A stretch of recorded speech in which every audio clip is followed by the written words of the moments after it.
Snowfall blanketed the narrow mountain path like a burial shroud. Wind screamed down from the cliffs, battering the wooden signs warning travelers to turn back. But the hunter moved steadily through the storm. Hood up, rifle slung across his back, ice crusted in his beard. He was no stranger to the cold. It had been his companion longer than any living soul. Villagers spoke of disappearances, sudden and brutal. Entire campsites torn apart, not a drop of blood or a trail of prints to follow. Only one thing remained. Every time, a single, massive footprint twice the length of a man's boot. Inside a flickering lodge at the mountain's base, the hunter had listened to the old Sherpa whisper, "The ice spirit is awake again." They called it a Yeti, but never by name. Names had power, they believed. The hunter's reason was personal. Hidden in his coat was a weathered leather journal his father's. The last entry read, "Saw it at dusk, eyes like flame, taller than a moose and quiet." Too quiet. That was the day his father vanished.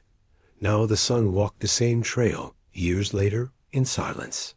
Snow crunched beneath his boots. He was not afraid. Not yet. That night, camped beneath a low cliff, he saw the first sign. A tree twisted. Unnaturally snapped in half, though no storm could have done it. In the fresh snow nearby was a wide mark, like something enormous had knelt down. Or crouched. He sat by his fire, rifle beside him, staring into the darkness beyond. The cold. Wind carried with it a strange sound. Not quite a howl, not quite a growl, Dot. It was waiting. The hunter woke to silence, Dot, not the peaceful kind. The kind that feels wrong. Not a bird, not a gust, not even the whisper of falling snow, Dot. Then he saw them. Footprints just outside his camp deep, massive and spaced far apart. Not bare prints. Not human either. Something else. His breath caught. He tracked them slowly, rifle up, senses sharp. The prints curved around his camp, then vanished into the wind-swept ridge. As if the creature had walked into thin air. But the fear didn't come until he noticed. His pack was open. Unzipped, nothing stolen. Just touch. Dot. He climbed higher that day, deeper into the uncharted zone. The terrain grew cruel, jagged rock. Steep ledges, a wrong step from death. By sunset, he reached a narrow glacier cave, a place locals called the Frozen Mouth. They said no man entered it twice. Inside, the air changed. Warmer, almost humid, strange. Ice walls lined with deep. Claw marks, bones scattered like leaves. Goat, deer, maybe more. Then a sound echoed from within. A single breath, heavy, hollow. The hunter froze. He raised his light. A white shape moved in the shadows. He fired. The shot cracked like thunder. The cave shook. Dot, then silence. And when he stepped out of the cave, snow began to fall again. This time red, thinly misted. He wasn't sure what he hit. Or if he hit anything at all, Dot. But he knew one thing, Dot, it was hunting him now. The higher he climbed, the less he trusted the silence. 3 days had passed. No contact.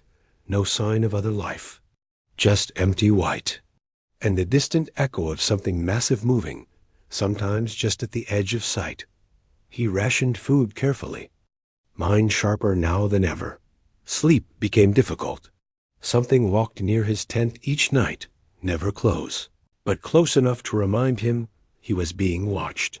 On the 4th morning, he found a necklace made of bones laid carefully outside his tent. Dot, it hadn't been there when he fell asleep. Every instinct screamed at him to leave. But the journal, his father's drawings of that same necklace, it kept him going. Near dusk, he reached the final ridge.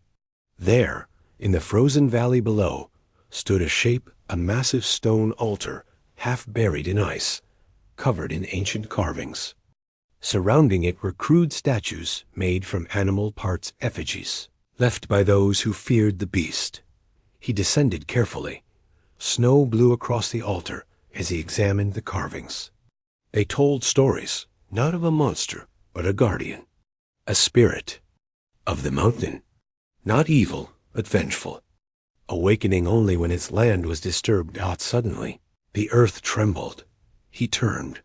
From the shadows of the trees, it stepped out 10 feet tall, hunched, covered in thick white fur, eyes glowing like fading embers. Its breath curled in clouds. It didn't charge. It stood still. Then a strange sound, a low moan, grief, not rage. The hunter didn't lift his weapon, not yet. They stared at each other. The hunter's hands shook not from cold, but from something deeper. He had hunted apex predators, but this was no animal.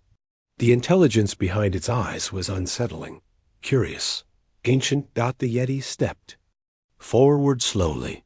The hunter raised his rifle. It stopped. They were no more than 10 feet apart now, close enough to see the scars along the beast's chest, old wounds, long healed. It had fought before and survived. Then the hunter did something unexpected. He lowered the gun. The Yeti blinked. In its otherworldly presence, he remembered his father's final words written in the journal. It does not kill without reason. A strange stillness passed between them. And then the Yeti did something even more unthinkable. It turned away, not in fear, in understanding. It vanished into the snow, footsteps silent. But the message was clear. Leave, or next time it won't hesitate. The hunter descended the mountain without another word. Days passed. He returned to the village gaunt. His eyes changed. He spoke little. He handed the leather journal to a quiet old woman who had lost her own son to the mountains, and he placed one thing on the table of the lodge, a clump of thick white fur, still stained with old blood. He never claimed to kill it, never drew a map. He let the myth remain. The mountain was not a place for conquest. It was a graveyard of pride. And far above, beneath the swirling snow, the guardian still watched, guarding its silence, waiting for the next foolish soul who dared challenge the whispers beneath the ice.